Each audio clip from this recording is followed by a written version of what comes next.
welcome back to my channel. My name is Lauren and I'm officially a mom. I had my baby girl, her name is Paisley, a week ago. It's crazy. How did I have a baby? Like 7 days ago, and how was she inside me? When you're holding your baby, you're like, how did you fit inside me? So this is gonna be my birth story. I'm really excited to share. It was wild and crazy, but also beautiful. So I hope you stick around to the end, and I will be doing like kind of a part 2 of this just to answer all your questions, because I'm sure I'll get a lot of questions. I love watching birth stories all throughout my pregnancy, especially at the end, and just getting advice from other women. So let's get into it. Also, since I have a baby, I might have to take some breaks and go feed her, but I wanted to try to do this in one segment, so sorry if there are like weird pauses. I'm not really gonna like edit it because I don't really have time to edit it. So hopefully this can just be one long video, so let's get into it. Originally, I had really planned for having an unmedicated or natural labor and birth. I did a ton of prep. If you follow me on Instagram, you know I was prepping for labor like crazy. I wanted to stay really active during my pregnancy, and I was working out up until 40 weeks and doing Pilates classes and stuff like that. Taking beef liver, like making sure my nutrition was great. Red raspberry leaf tea every day, all day, eating dates, doing like some perineal massaging here and there, and really just trying to prepare for as unmedicated as I can for my labor and my birth. So that was my plan going into it, and everything can change. So I knew mentally, like, if it doesn't go how I want, it's okay, everything can change. Also, just to preface this, I basically had 3 different types of labors and births. So here we go. So around 40 weeks, I had my 40-week appointment. I'm on my due date, and I knew that that is kind of the time where they start talking about induction. Unfortunately, that's how the hospital and system works. I was going to plan on laboring at home as long as I could with my doula and my husband, and trying to avoid unnecessary interventions that can happen in the hospital. Unfortunately, towards the end of my pregnancy, my blood pressure started to stay really high. I do have like white coat syndrome, I guess I would say. So my blood pressure gets pretty high when I'm in my doctor's office, just with the past trauma things that have happened. I had a miscarriage, and my doctor passed away in October that I was supposed to, you know, potentially like give birth with that doctor, you know. So there was a lot of things, and my blood pressure would always kind of be high, but this was the highest it had been, and this was on my due date. And so immediately she wanted to rush me to labor and delivery and triage, and basically do some NST tests. So those are just non-stress tests. They test the baby's heart rate, they're doing my blood pressure, and they also tested my urine, and I did have a little bit of protein. My blood work looked great, but I was kind of like borderline preeclampsia, so they did want to watch me. So for about a whole week, I was going every 2 days to go do NST tests, which I was really just emotional about. I did not want to have an induction, and I know, you know, the first thing they said to me was the only way to fix this is to get the baby out right now. So fast forward to like January 12th. Keep in mind, I did have her on January 16th. On January 12th, I started feeling what I thought were real contractions, because they were so like close together and only 60 seconds. So they were 3 to 5 minutes apart at night for like a whole hour, lasting 60 seconds. So I thought, okay, maybe this is the real deal, but I don't know. And it turns out it was just really prodromal labor, which really kind of sucks mentally, because you can't really sleep through it, and you think it's labor, and then you're exhausted, and then by the morning, you know, your contractions have stopped and nothing happened from them. At least that's how it feels. I know it can help dilate you and soften your cervix. So I started to think, okay, I want to try to do a membrane sweep when I can. So that day, I think that day, I tried to, and I wasn't dilated enough, so they couldn't do the membrane sweep. I was only like 1 centimeter, and you have to be like 1.5 at least. So then after that, a few days after, I was a little bit more dilated to 1.5. I did end up drinking the midwife's brew, which I am not saying you should or shouldn't, but it was just my decision. If I'm gonna get induced in the hospital, might as well try to induce a way at home. So I did that, and I definitely started having a lot more contractions again. And I was able to get that membrane sweep around that same day, like the January 13th-ish or something. So then I was having a lot of contractions. You know, they still were really spaced apart though. They weren't that close anymore. And my doula had to actually come over because I thought it was real labor, and it was another full night of no sleep and prodromal labor, because when I would lay down it would just get way worse. I couldn't sleep. I didn't know if it was real or not. So that was the hard part. And I do think the castor oil or like the midwife brew helped get things going and helped me dilate, but who really knows. So I was able to get the membrane sweep around that day. And the night of the membrane sweep, I got the sweep at like 11 o'clock in the daytime, and then 6:30 p.m. I'd lost my mucus plug, so it just came right out, and I was like, whoa, this is what everyone talks about. I was just so emotional those few days. I was so frustrated. I started to get frustrated at my body for not birthing this baby already. I know I mentally was fine going like to 41, 42 weeks, but now I was on a time crunch because of the pre-eclampsia, like the kind of borderline, like could be pre-eclampsia, but it wasn't officially. So I was just starting to get nervous, which is not a good thing, because in labor you really want to just be calm and your baby, you know, let your baby know it's a good environment. So I was doing a lot of bouncing on the birth ball, and I did pump with a hand pump, the Medela hand pump. And I think that kind of helped get things going. TMI, but sex is your best friend if you're trying to induce labor, because not only does the sperm soften your cervix, but a female's body also helps get things going. I'll just leave that there. So with that said, there was still kind of no signs of labor except for that mucus plug. And around the 14th of January, at 10 p.m., I was like, okay, I think this is legit, because I had lost the mucus plug, and also the cramps were ramping up to more than just a cramp feeling, more of like that wave that the contraction feels like, and nothing would really stop it.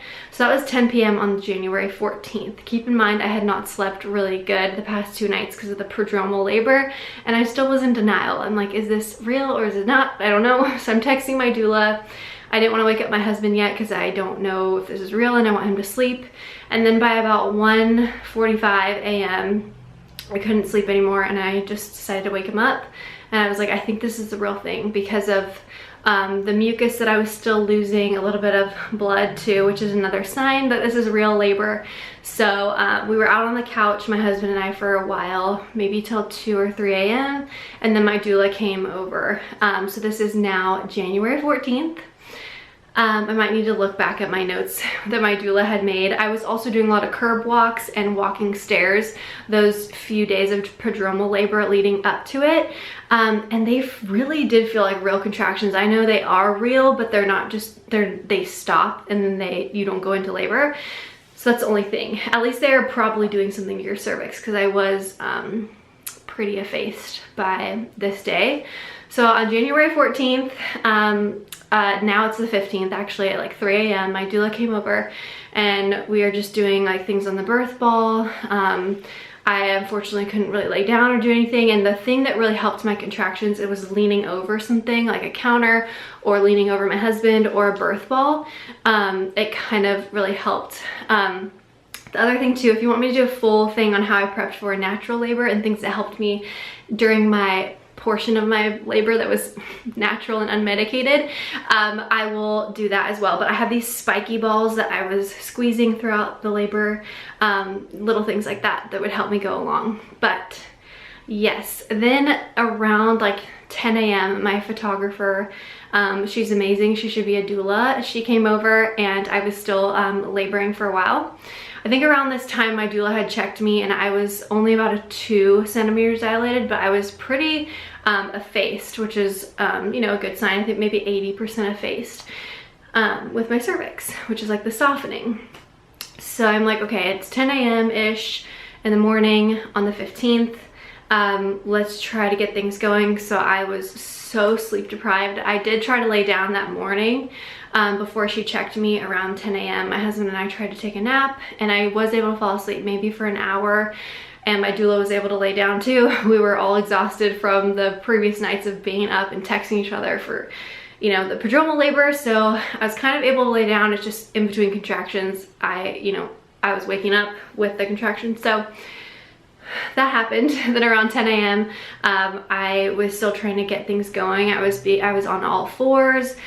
We did a side laying position with a rebozo, which you can look that up. You take the rebozo and somebody's behind you pulling, and then your husband or is kind of on the floor holding you, and your belly is hanging off the bed, so you feel like you're falling off the bed, but the rebozo is holding you up and your husband is. So that is to help baby get in a good position. Thankfully she was head down for sure, and she was kind of facing my spine, but more so facing this direction instead of like my spine, which is pretty normal for the beginning of labor for a first-time mom. And then they kind of turn, I think, from what I have known. But I was thankful I didn't have a ton of back labor. The left side of my back did hurt a little bit during this time as I was laboring at home, but I think that was just from soreness of being in a weird position and the nights of prodromal labor leading up to this. So then my husband and I, we were just kind of doing things at home. A tip, even if you're not planning on unmedicated labor, stay at home as long as you can. It's gonna progress things more.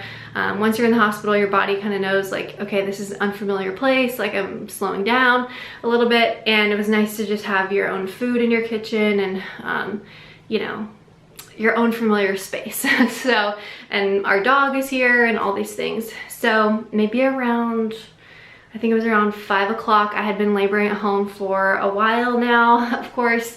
And I was progressing, thankfully, but I think I didn't really realize how slow I was progressing, because when you're in labor land, you just don't know what time is. And you're like, just each contraction you're focused on, instead of like, oh, it's 1 o'clock and now it's, so I didn't really realize how, I guess, kind of slow, which is normal. I mean, that's normal for a first-time mom too, to be pretty slow progressing. But from a 2 centimeters dilated in the morning, it was now around 7 or 6 o'clock at night. And we had decided, let's wait. We either need to wait for the shift change at the hospital or go before the shift change. So we decided to go, I think like right after shift change, which is usually 7 p.m. and 7 a.m. for hospitals. So we waited until that. And then my doula was able to check me again. I did have a Montrese, which I highly suggest getting a doula that is a Montrese, which basically means she can do a little bit of medical intervention with checking your cervix and things like that. She is a registered nurse as well. So she checked me and she said, you are about 6 or 7 centimeters dilated and like 90% effaced. And I was like, yes, let's go to the hospital. But she kind of was like, I don't know, I think maybe we should wait. I think she kind of realized like this is kind of going slow. But I think I was just ready to go, just to because I was so scared of the car ride. Thankfully your body kind of knows when you're in the car, you're not really in that safe of a space anymore. And I only had 1 contraction in the car. Another little tip that I can do a full video on is just little things that I had, but I had those spiky balls that I was holding in the car, and then like peppermint essential oil, and I had some lavender in a bag. I had all of my essential oils in a bag. And also for nausea, put some rubbing alcohol onto some cotton rounds and put those in a plastic bag, and then you can sniff that too, and it helps with nausea. And I had heard that some women get really nauseous in the car, and so I had that. But I was blasting my Christian hypnobirthing app probably the whole day and the whole night. And in the car I was like, Josh, you need to turn it up, I just need to focus on that. And I only had 1 contraction in the car, which it wasn't that intense of a contraction, thankfully, either. I will say contractions are no joke. I know some people say, I never wanted an epidural because of my contractions, or like I didn't really want that, I just wanted it for like pushing was worse, or the ring of fire was worse. But like for me, contractions, especially towards the end when they were a minute apart, yeah. Also, my contractions weren't very normal. I think I overheard the nurse in my birth video, which I'll be posting that as well. I think I overheard her. She's like, wow, they're coming like in waves, like one after another.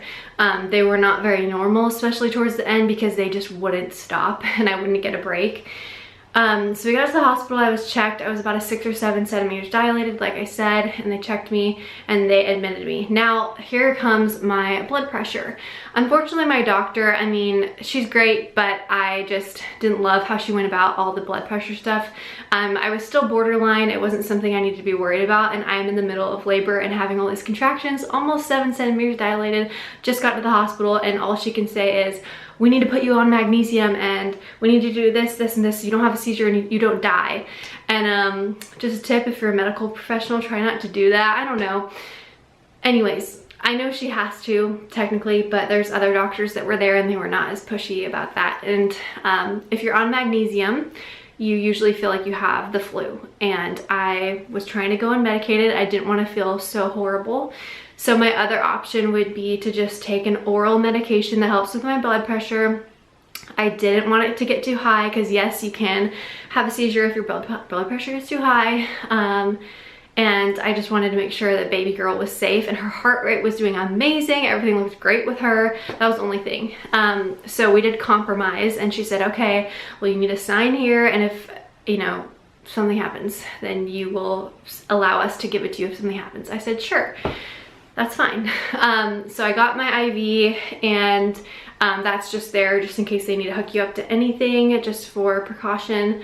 And so I had that. The nurses were amazing in the hospital though, I will say, besides that little thing. So I took the oral medication. Biggest regret, I wish I would have known like the side effects. I did kind of ask, but everyone's different of how they, you know, have side effects. I didn't have a headache my whole pregnancy. This gave me such a bad headache. I had to take like 2 or 3 because my blood pressure still wouldn't come down, which makes sense. I mean, my body is so tense. I'm trying to get through these contractions. Of course, my body is going to be, you know, my heart rate's going to be going, blood's pumping, but it still was high. So I ended up taking 3 of those medications total. You can take, you know, it's safe to take that amount. But then I started to be like, is this from the medication? And my husband is a paramedic and he did say it probably is because it's a like vasodilator, I think is what it's called. I don't know.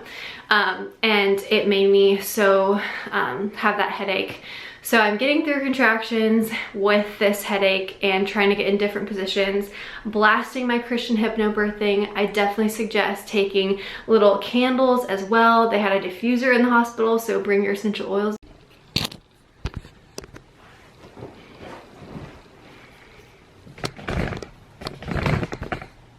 So yes, you can bring your own little essential oils if you want. Most hospitals should have like a diffuser. So we're there, and also laboring at home was so great. Like, it was such a nice day in January, a little bit cold out.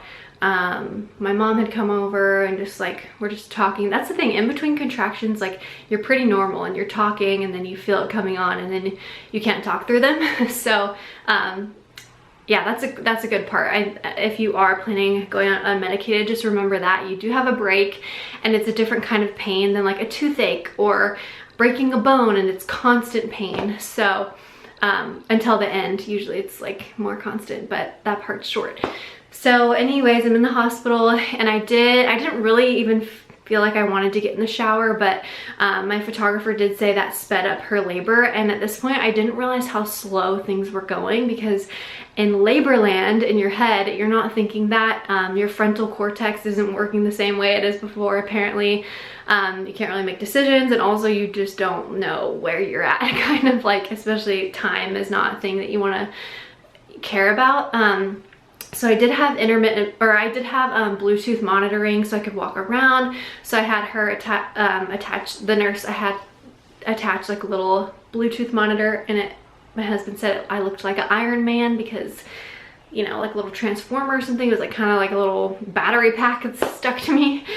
So I had that, and you can go in the shower. They put a little clear thing over that. So I got in the shower, and I don't know if it really helped intensify them. I think they were still the same amount of pain and same amount of space apart. I think at this time they were about 3 to 5 minutes apart for a while, my contractions. So I had gotten in there, had the essential